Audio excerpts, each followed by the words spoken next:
Good morning class. मैं श्री दीपचंद चौधरी महाविद्यालय Lalitpur college से। आज हम आपको home science BA second year का सेकंड पेपर पढ़ा रहे हैं, बाल विकास। इसमें आज हमारा जो टॉपिक स्टार्ट हो रहा है वो है प्रसव प्रक्रिया, बर्थ प्रोसेस। मतलब जो प्रसव के समय सारी प्रक्रियाएं होती हैं उन सब के बारे में आपको बताया जाएगा।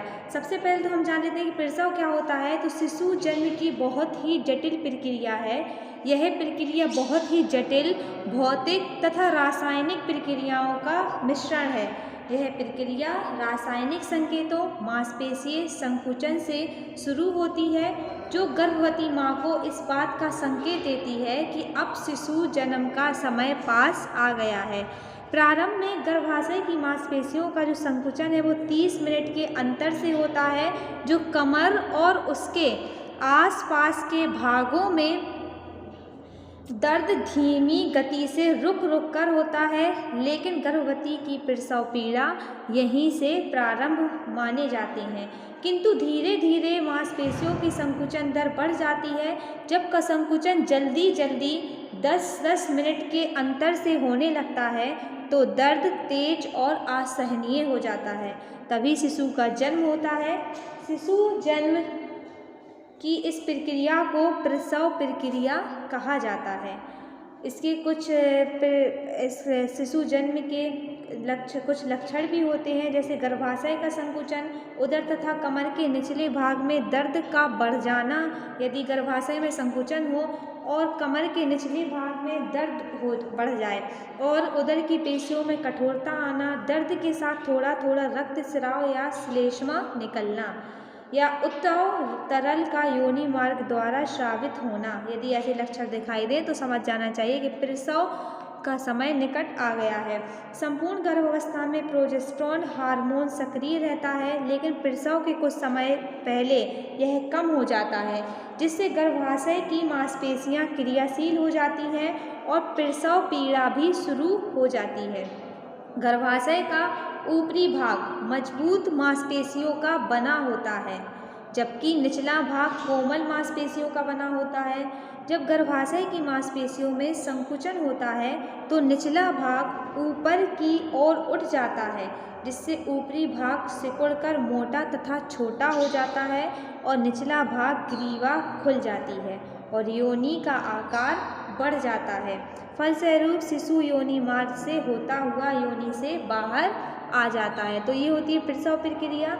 अब हमारी जो हेडिंग्स देख रहे हैं आप, प्रसव की अवस्थाएं और प्रबंध, तो इनके बारे में बताया जाए कौन कौन सी अवस्थाएं होती हैं। तो इसमें आप फर्स्ट हेडिंग देख रहे हैं, लिखी हुई प्रसव की प्रथम अवस्था। प्रथम अवस्था क्या होती है? अवस्था प्रसव दर्द के शुरू होने से योनि के विस्तारण तक रहती है, इसलिए इस अवस्था को विस्तारण की अवस्था भी कहते हैं। प्रसव की प्रथम अवस्था का संकेत निम्न बातों से मिलता है कि योनि मार्ग से रक्त मिश्रित श्लेष्मा का निकलना, कमर दर्द तथा दर्दयुक्त गर्भाशयिक संकुचन, एमनियोटिक द्रव्य का निष्कासन। और प्रसव की प्रथम अवस्था में गर्भाशय की मांसपेशियों में तीव्र संकुचन होता है, जिससे उदर तथा कमर के निचले हिस्से में दर्द शुरू हो जाता है। प्रत्येक गर्भाशयिक पेशीय संकुचन के साथ भ्रूण का सिर नीचे योनि की ओर आने लगता है और पेशीय संकुचन से गर्भाशय का ऊपरी भाग कठोर हो जाता है तथा निचला भाग कोमल होकर फैल जाता है। यह अवस्था योनि मार्ग के प्रसरण फैलाव की अवस्था है। इस अवस्था में शिशु बाहर आने के लिए अपना रास्ता तैयार करता है और प्रसव की जो प्रथम अवस्था के दौरान योनि मार्ग जो सामान्य अवस्था में केवल 1.25 सेंटीमीटर ही खुल जाता है, इतने फैलाव में शिशु का सिर आसानी से बाहर निकल आता है। अब जैसा हेडिंग लिखी हुई प्रथम अवस्था की अवधि क्या है, तो जब किसी का प्रथम प्रसव हो, उसकी फर्स्ट डिलीवरी हो, तो प्रथम अवस्था में अधिक समय लगता है, क्योंकि प्रथम प्रसव में यह अवधि लगभग 12 से 16 घंटे तथा बहुप्रसव में दूसरा प्रसव है तो उसमें 6 से 8 घंटे होती है। इसका प्रबंध ये करना चाहिए कि दर्द निवारक दवा देकर दर्द में आराम पहुंचा देना चाहिए। यदि प्रथम अवस्था की अवधि अधिक है तो इंट्रावेनस विधि से ग्लूकोज सलाइन देना चाहिए। निजीकरण की रोकथाम के लिए माँ को अधिक मात्रा में तरल पदार्थ लेने के लिए प्रोत्साहित करना चाहिए और गर्भवती को मानसिक रूप से टोल्स बांधकर प्रसव के लिए तैयार करना चाहिए और गर्भस्थ शिशु के हृदय की धड़कन नोट करते रहना चाहिए जिससे गर्भस्थ शिशु को कोई हानि ना पहुँचे। तो ये हो गई प्रथम अवस्था प्रसव की। अब जैसी हेडिंग देख रहे हैं आपकी प्रसव की द्वितीय अवस्था, तो द्वितीय अवस्था योनि के पूरे विस्तारण से आरंभ होकर शिशु जन्म होने तक रहती है, अतः यह शिशु जन्म की अवस्था है। इस अवस्था में गर्भस्थ शिशु माँ के शरीर से बाहर आ जाता है और इस अवस्था को निष्कासन की अवस्था भी कहते हैं। प्रथम अवस्था में गर्भाशय संकुचन से भ्रूण नीचे आ जाता है और योनि मार्ग फैल जाता है। जैसे जैसे गर्भाशय की पेशियों पर दबाव बढ़ता जाता है तो शिशु योनि मार्ग से बाहर आने का प्रयास करता है। फलस्वरूप कमर के निचले हिस्से में तेज दर्द होता है और पीड़ा के साथ सर्वप्रथम शिशु का सिर बाहर आ जाता है, फिर कंधे तथा शेष शरीर बाहर आता है। इस अवस्था में गर्भवती की नाड़ी की गति तेज हो जाती है। योनि मार्ग से बाहर आने पर शिशु बलपूर्वक अपनी भुजाओं व टांगों को घुमाता है और तेजी से रोता है। द्वितीय अवस्था की अवधि ये होती है कि इस अवस्था की अवधि प्रथम प्रसव में 1-2 घंटे तथा बहु प्रसव में आधे घंटे से कम होती है।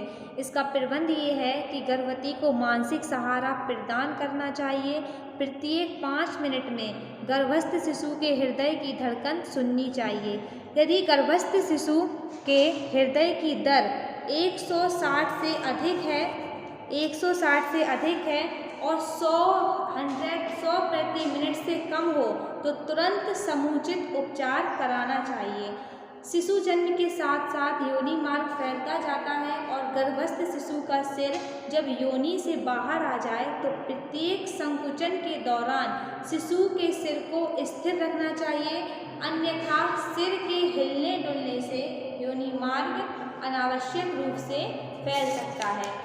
और शिशु जन्म के समय यदि नाभि नाल गर्दन के आसपास धीरे रूप से लिपटी हो तो उसे सिर व कंधों पर से फिसलाकर निकाल देना चाहिए। ये हो गई द्वितीय अवस्था। तीसरी और आखिरी अवस्था होती है प्रसव की, जैसा हेडिंग लिखी हुई है प्रसव की तृतीय अवस्था। तो यह अवस्था शिशु जन्म के बाद से प्लेसेंटा तथा अन्य झिल्लियों के पूरे निष्कासन तक रहती है। यह अवस्था गर्भाशय की सफाई की अवस्था है। जब शिशु का जन्म हो जाता है तो प्लेसेंटा पृथक हो जाने के बाद रक्त प्रवाह तेज हो जाता है और नाभि नाल, श्लेष्मा, रक्त सभी बाहर आ जाते हैं और प्लेसेंटा का निष्कासन पूर्ण रूप से हुआ है या नहीं यह ज्ञात करने के लिए प्लेसेंटा व झिल्लियों का परीक्षण किया जाता है। पूरे पदार्थ बाहर आने पर योनि मार्ग को धोकर साफ किया जाता है और यदि योनि मार्ग फट गया है तो टाँके भी लगाए जाते हैं। शिशु जन्म के 1 घंटे बाद तक गर्भवती का सूक्ष्म निरीक्षण किया जाता है तथा नाड़ी और रक्तचाप को भी नोट किया जाता है। तो ये हो गया हमारे प्रसव की अवस्थाएं और इनका प्रबंध। नेक्स्ट वीडियो में हम आपको बताएंगे कि प्रसव के प्रकार, कि कितने प्रकार का प्रसव होता है, सामान्य प्रसव, औजारों द्वारा प्रसव, ऑपरेशन द्वारा प्रसव, इन सब के बारे में मैं आपको नेक्स्ट वीडियो में बताऊंगी।